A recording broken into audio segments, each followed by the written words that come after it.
నమస్తే, నేను లక్ష్మణ్. ఆంధ్రప్రదేశ్ రాజకీయాల్లో ఒక కొసమెరుపులాగా కాంగ్రెస్కు షర్మిలా గారు పార్టీ పగ్గాలు పట్టబోతున్నారు.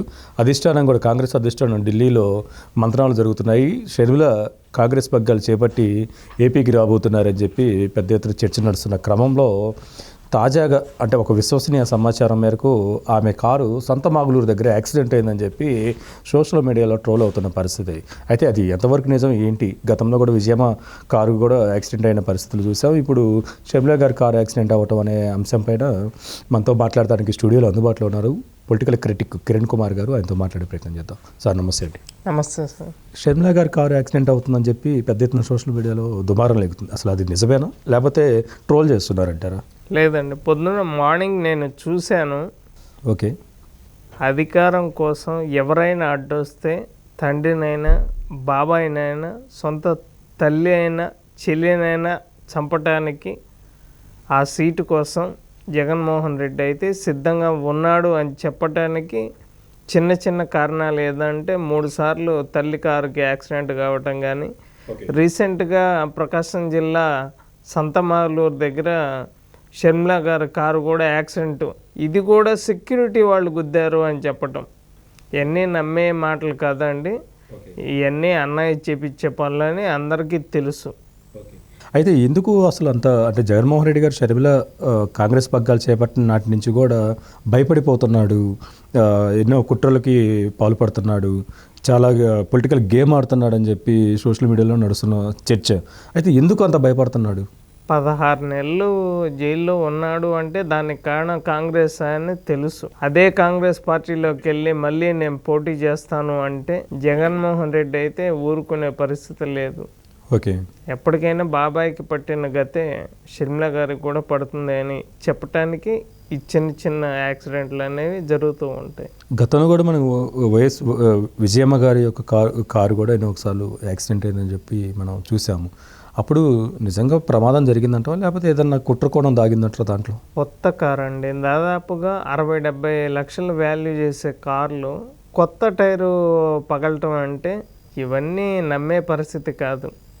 ఇది ఒకసారి ఈ సంఘటనలు ఏమ కారుకి ఎందుకు జరుగుతూ ఉంటాయి?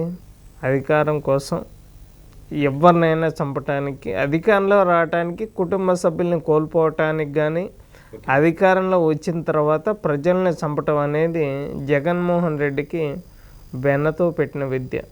గతంలో కూడా షర్మిలా గారు కాంగ్రెస్ పార్టీతో మంత్రాలు చేయటం, పార్టీని విలీనం చేస్తా అని చెప్పటం, ఇవన్నీ చేయటం జరిగింది. అప్పటి నుంచే జగన్మోహన్ రెడ్డి గారు ఢిల్లీ వేదిక కూడా ఆమెకు చెక్ పెట్టే ప్రయత్నం చేశారు. డైరెక్ట్గా సోనియా గాంధీ గారితో కానీ, లేదంటే రాహుల్ గాంధీతో కూడా మంత్రాలు జరిపారు నేరుగా, డైరెక్ట్గా అని చెప్పి అంటున్నారు. అసలు అంతగా ఆయన చెల్లెల యొక్క రాజకీయ భవిష్యత్తు గురించి అడ్డుపడుతూ ఎందుకంటారు? నువ్వు నిజంగా చెల్లెళ్ళ మీద ప్రేమ ఉన్నవాడివైతే 2019లో అధికారంలోకి వచ్చిన తర్వాత చెల్లిని కానీ తల్లిని కానీ తెలంగాణకి ఎందుకు పంపించావు?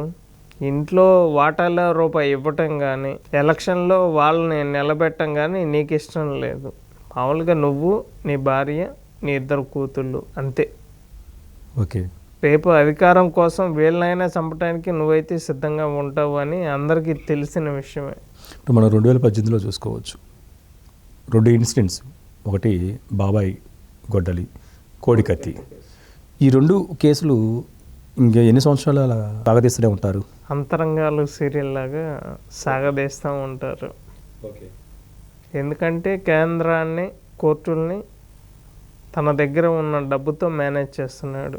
కేవలం 2019 నుంచి పోలీసులు, కోర్టులు, లాయర్లు తన కేసులు కాపాడుకోవటానికి కానీ, అదేవిధంగా 43 కోట్లు ఖర్చు పెట్టి రూపాయి జీతం తీసుకునే సీఎం ఒక ఫ్లైట్లో ఏది కోర్టు, నాంపల్లి కోర్టు పర్మిషన్ తీసుకొని, ఎందుకంటే ఇతని పాస్పోర్ట్ నాంపల్లి కోర్టులో ఉండదు కాబట్టి పర్మిషన్ తీసుకొని లండన్ వెళ్ళటం.